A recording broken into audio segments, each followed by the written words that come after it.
was when people asked me about my romantic relationship.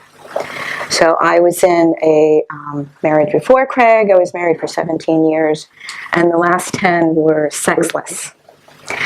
And so this is where if you don't work on your beliefs are going to work on you. And those of you that are still trying to figure out your niche, sometimes your niche is like the cosmic 2x4 that hits you on the side of the head and says, pay attention, you've got to really deal with this. So in my practice, I started attracting one woman after another who was in a sexless marriage. And then, oh, okay, I have to deal with this. I don't want to. I was a nice Catholic girl. I talk about sex, you know, and all of those things. So I did a lot of work on myself. And so, yeah, it's really a good place to focus because it's part of, I think, one of the most joyous aspects of being a human being is sharing your life intimately with another person. But because it has so much power, the potential is there for being magical and wonderful, but it's also there for being the worst, like horrible. So people will come to you and they will want to work on three different areas as I see it. And so one is the search, right? The search for that one person. And we're going to do a little bit of that, Susie. And then the other one is couples work. So you're already in a relationship and it's not going well, and what to do about that. And then there's the sexual stuff, like the sexual abuse stuff, the ways that carries on. And you know, you all have a lot of really great resources as matrix practitioners. So I did a interview with Kate Marilot on working with sexual injury through your ancestors, like ancestral healing, which is available. Then there's Penny did a wonderful interview with me on working ethically with sex and sexuality and sexual injury. And there is another one that I did with Sharon on working with sexual abuse and the issues and the core beliefs around sexual abuse. So how many of you have really gotten to the place with Matrix that you know that your life and the way you're living it and everyone who shows up in your reality is because of your beliefs?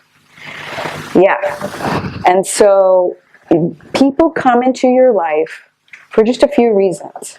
So they're there to somehow set you on a different course than you were already in. So there's a reason. There's a reason. And so for those people that show up in our lives for a short period of time, they're there to change. I mean, how many people have met someone either through a trauma or just dating them, or they came into your life for a short period of time and you suddenly moved, you got into a new job, it made you question everything. It was a catalyst for something else, a real change and a turning point in your life. So those are the reason people. Then there are the season people that are there for a period of time. You know you're not meant to be with them the rest of your life, but they're there for a season. And then there are the season, reason, lifetime. And so the lifetime and the season folks that show up in your life in those relationships are really great sources of finding patterns that you can then go and find and explore those beliefs that show up and just happen to be showing up in the area of relationship, romantic relationship. So we're going to talk about the area of attracting your life partner. And the way that I see it is that can be dysfunction in also three different ways. So there could be dysfunction in the sexual chemistry. So if you're always attracting romantic partners who you have no sexual chemistry with, explore the possibility that you don't feel safe, that chemistry is just too threatening. There might be some sexual abuse in there. Maybe it's just threatening, like the opposite sex is just very threatening, or do you know what I'm saying? You've just been attracting someone who feels safe? There's no chemistry. Then there are the people that you might be attracting that show up as your belief that you don't deserve to be treated like a queen or a king, that you are not completely adored and loved. And so we can just kind of guess right where that comes from.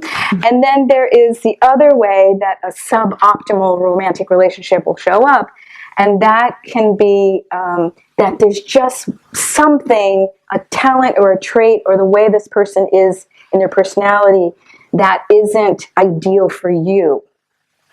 And so you end up trying to fix them, because if there was just the one part of this, I would really respect you, but you're not. And so again, that goes to deserving. Do I really deserve to have all of that? How good can it be? Maybe I'll just settle. And that's where the problems come, is when you settle.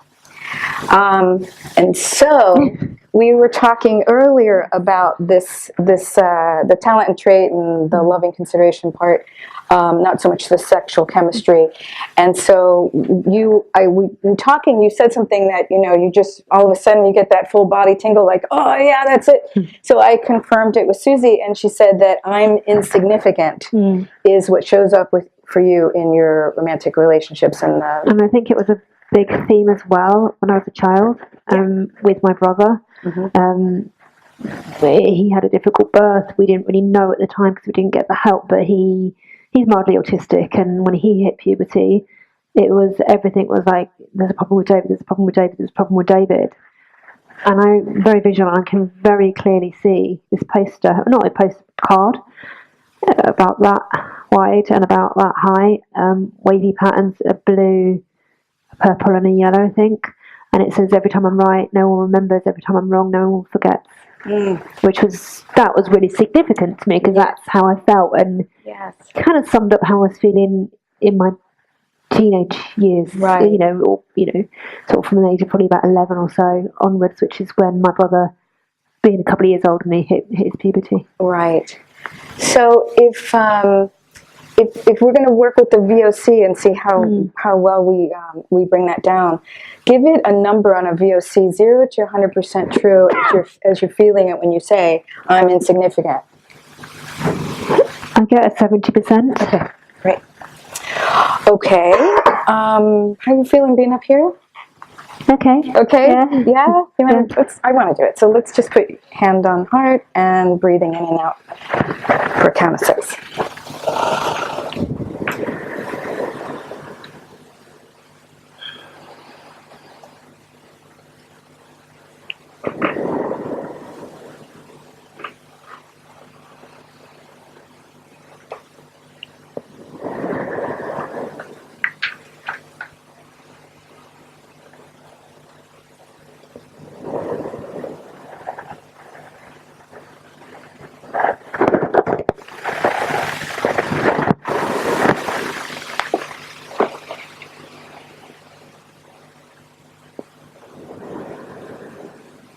How are you doing?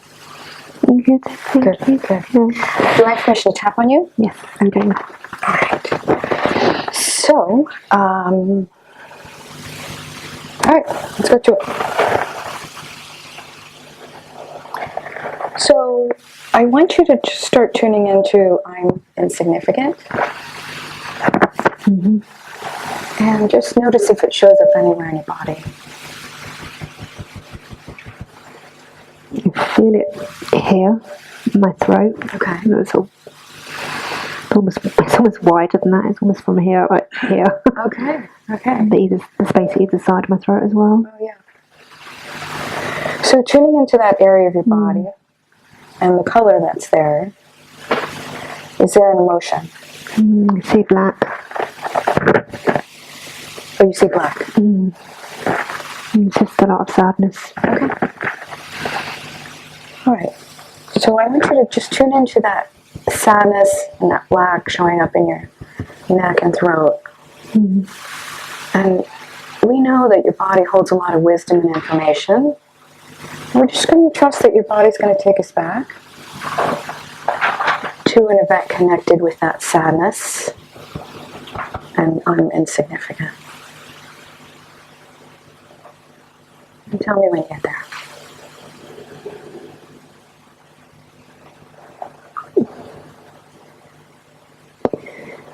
I can see the hallway upstairs in the the house we were living in when my brother's problems first started happening. Mm-hmm. And approximately how old were you then?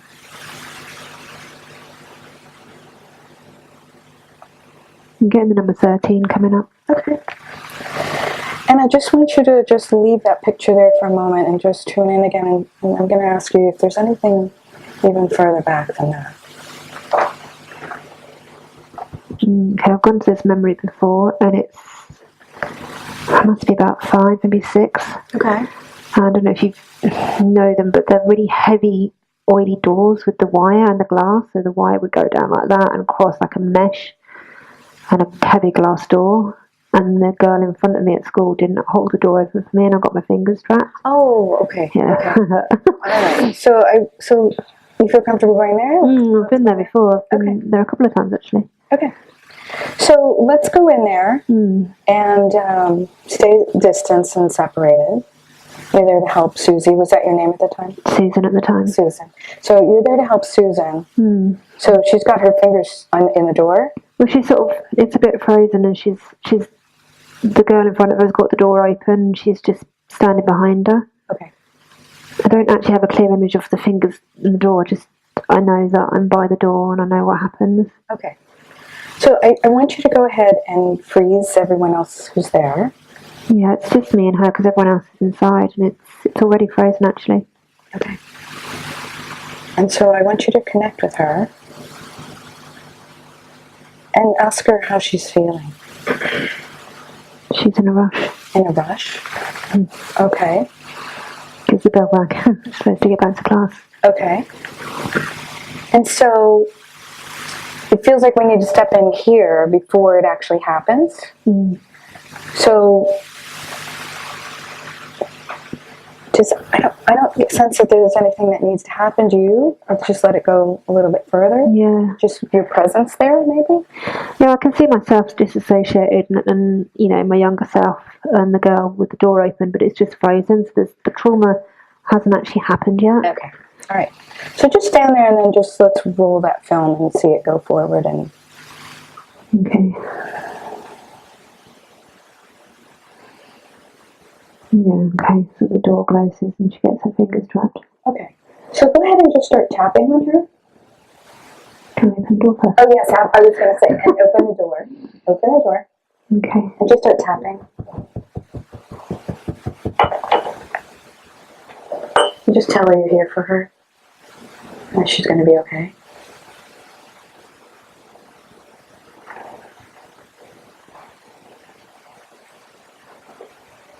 And let me know if you need any help. Okay.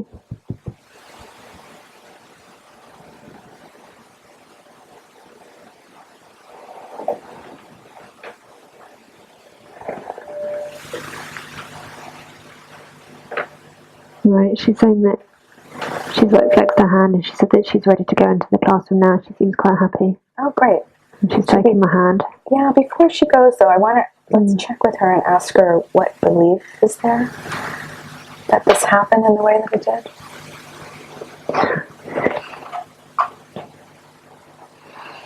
She says I don't matter. Oh, right. And what would you like to tell her about that? It's not true that she does matter.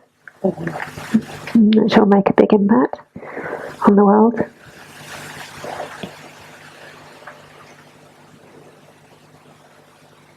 And is she listening to you? Yeah, just tapping on her again. Great.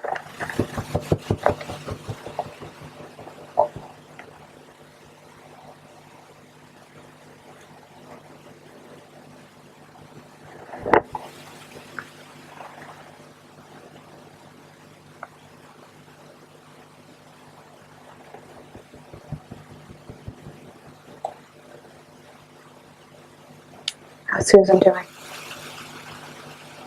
She's that. I'm just explaining to her that it was just an accident. These things happen. The girl was just in a rush, and you know she's very significant.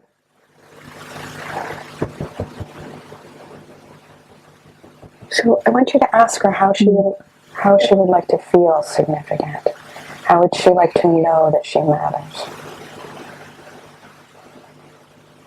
I think she wants more people to talk to her. Okay. Okay.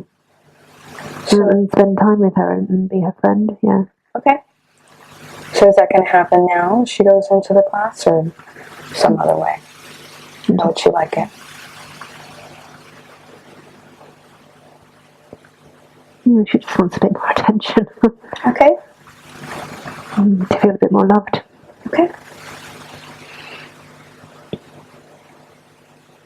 And do you see that happening there? And just asking her if she's ready to go in. Okay.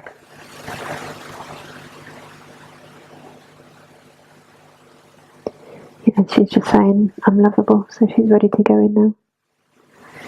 So just holding the door open for her, for some reason it's quite a big step up, I don't know why. Okay. Okay, so she stepped inside and the girls, some of the children have come over to her to say hi. Mm-hmm. Good.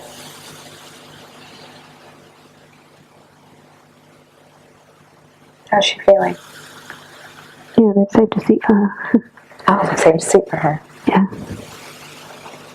And they've just, one of the little girls has said, can we play with you at lunchtime? Excellent. So on a scale of +1 to +10, where are we with this?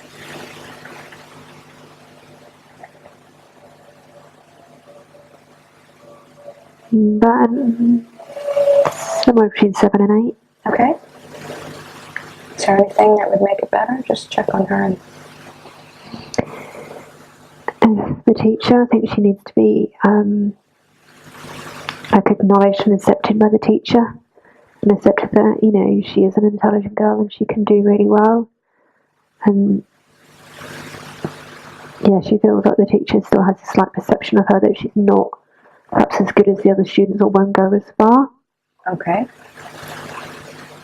So let's just have that happen. Okay, so she's gone up to the front. She's kind of got her arms like this. That's like, wow. She's only little, so I don't think the teacher's all there. But the teacher's come down. She wants to tap on the teacher. Okay. I'm just getting a chair for the teacher. Okay. While she taps on her. All right. She's really little.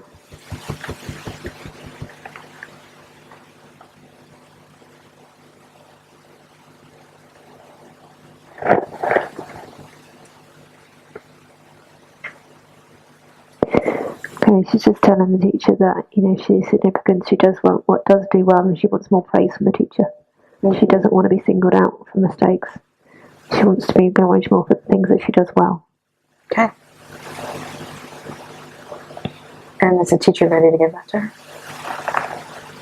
Yeah, she's saying that you do really well. You know, I understand that you need more praise. And I will make sure that you get it.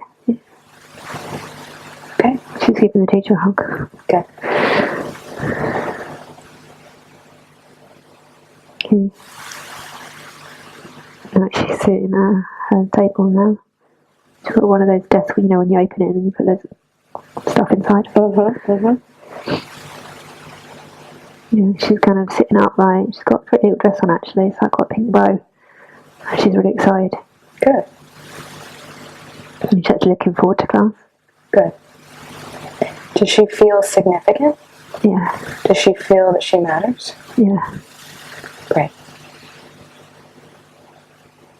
So I want you to just bring in that picture in front of you, that classroom, and that girl, in that dress. Yeah. Feeling lovable, feeling significant. Surround that picture with a color. Okay. I've got lilac. Okay. And turn up all the intensity of the sight, smell, sounds, taste, colors of that scene and the color around the picture. Yeah, get a sense of lavender. Great. You can see the classroom more now, more colours. You can see the colour in her dress and her pretty shoes. And the teacher gave her like a gold heart to say well done. Great. Yeah. So bring all of that in through the top of your head. Imagine it rewiring all the neural pathways with this new information.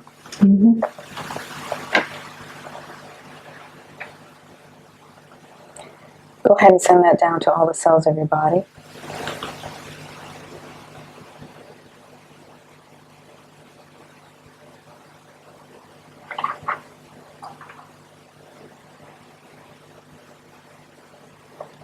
Go ahead and bring that into your heart. So just put your hand on your heart. Bring all that information into your heart. Have it grow, expand, and intensify. And exhale that out, sending it 360 degrees in every direction. Yeah, I've done that. I might put a swear word there. Emphasis. Okay, yeah. Swear word. Helps with emphasis sometimes. Okay, good.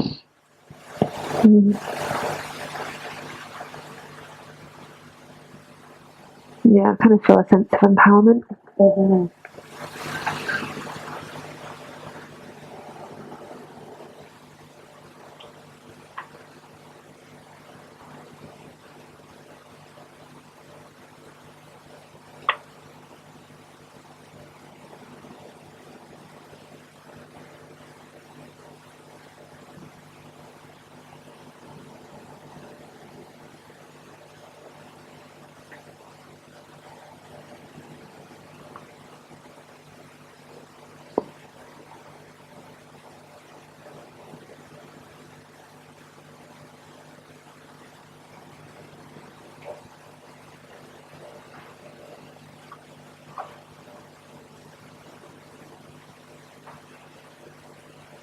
Yeah, I can still see in her dress and sort of lots of little bubbles of this image all around me and going out into the universe, and just like her dress is shining like she's like a really star pupil. Mm-hmm. And I feel that too.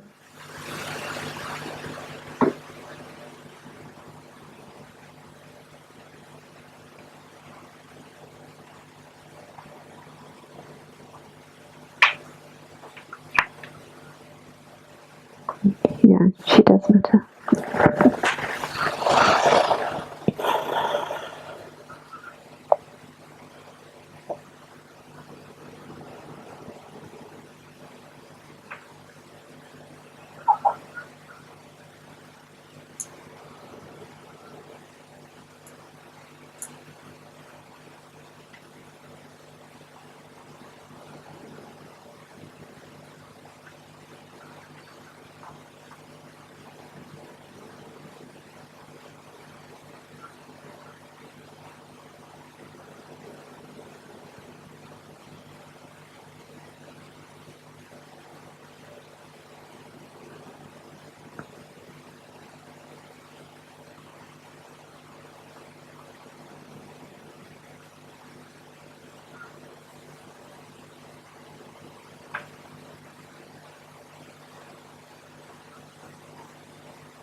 You feel a lot of peace.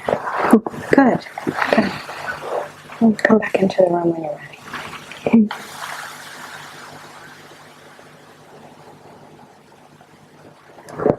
Okay.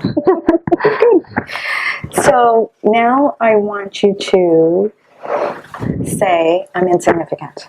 I'm not insignificant. I'm not, yeah, I am significant. Okay, good. So I want you to go back in and go back to the original scene and just notice what's changed. In the classroom. Yeah, or wherever it takes you, but the original scene was outside. Well,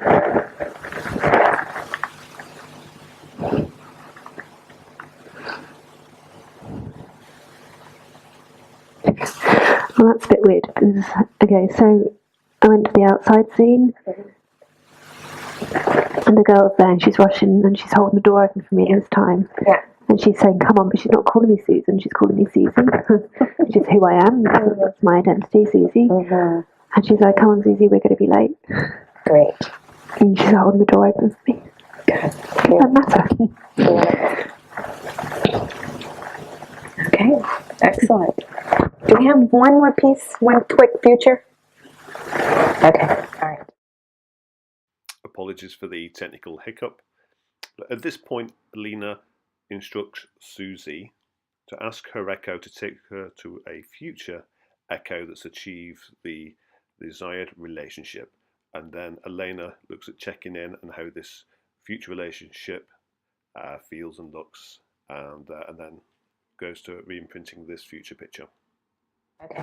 All right. So we're gonna go future. Okay. All right. I want you to just tell me if that comes easily, where you see that Susie with all of the talents and traits, and real love and appreciation for her, and sexual chemistry.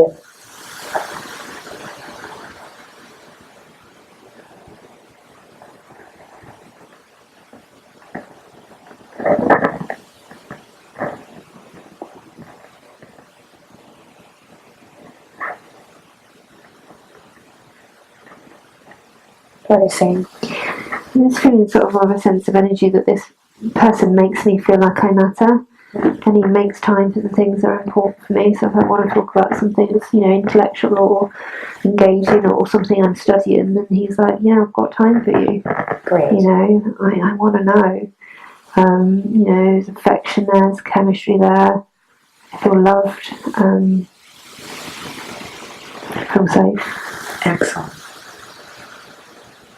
It feels right. Yeah. I feel, he's got his arms around me, he's a bit taller than me, strong, I feel protected. Good. I feel like, he's giving me what I need, and also, obviously I'm giving him what he needs as well. That we're a kind of unit. Mm-hmm. And that it's just together, comes to mind, togetherness. Mm-hmm. And how good is that saying +1 to +10? I'm getting a +8. Okay. So I want you to just check in with that Susie who's there in the future. And does she have any advice for you? Does anything need to happen to make this better?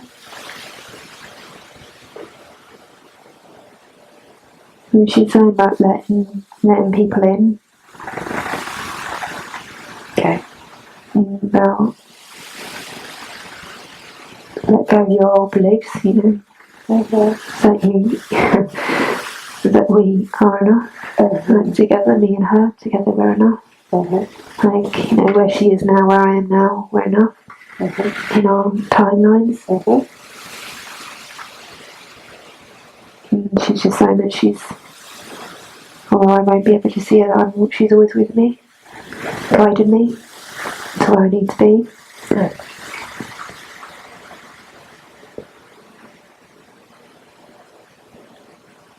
And the word trust comes to mind as well.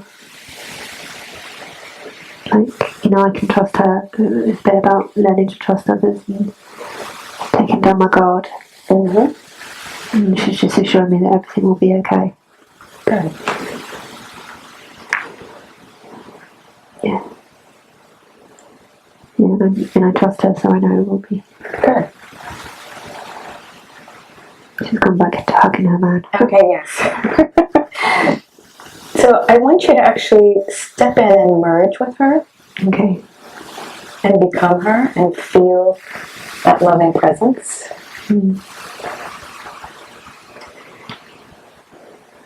Yeah, I can feel like the arms around me. I feel safety, like I feel like I can just be myself. I don't have to pretend anymore.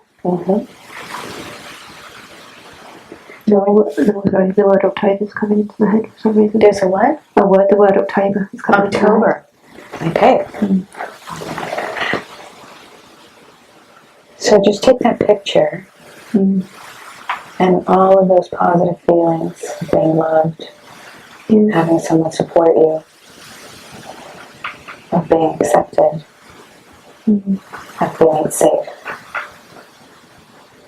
Surround that picture with a color. It's like a nice blue, like a pale sort of sky pastel blue. So bring in that blue color in through the top of your head in that image. All the sensory information, the sight, smell, sounds, taste, colors. Imagine it rewiring all the neural pathways with this new information.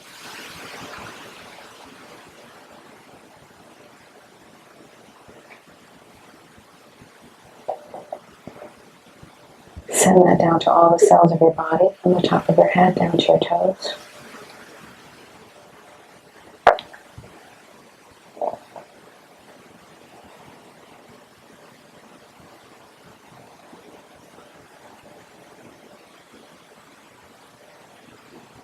Go ahead and put your hand on your heart.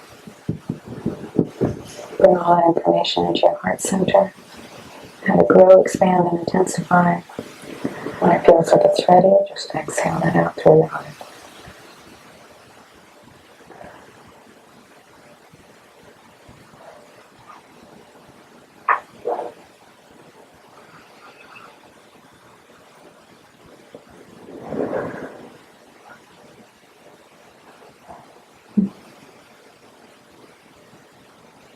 Watching the sunset.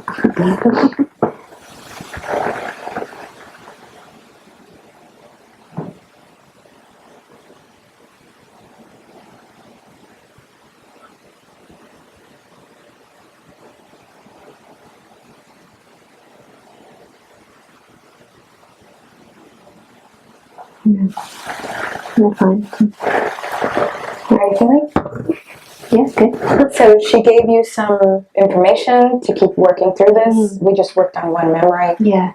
Go back and definitely the stuff around your brother and all of that. Yeah. It was great to get to that younger one. Yeah, it's interesting. I've been there before, but I didn't quite get that out of it. So it's quite really interesting. It was obviously significant. Yeah. Because I've been there a few times, so there was obviously still stuff to do. Yeah.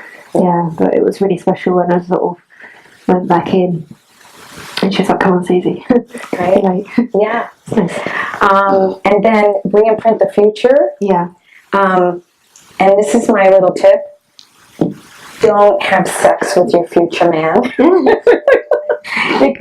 There's just enjoy the other aspects, and we talked about how that wasn't missing in your relationship before. So just reimprint the other stuff. And, really good. So do that for 20 days. Okay, cool. Thank you. Great. Thank you very much. Thank you.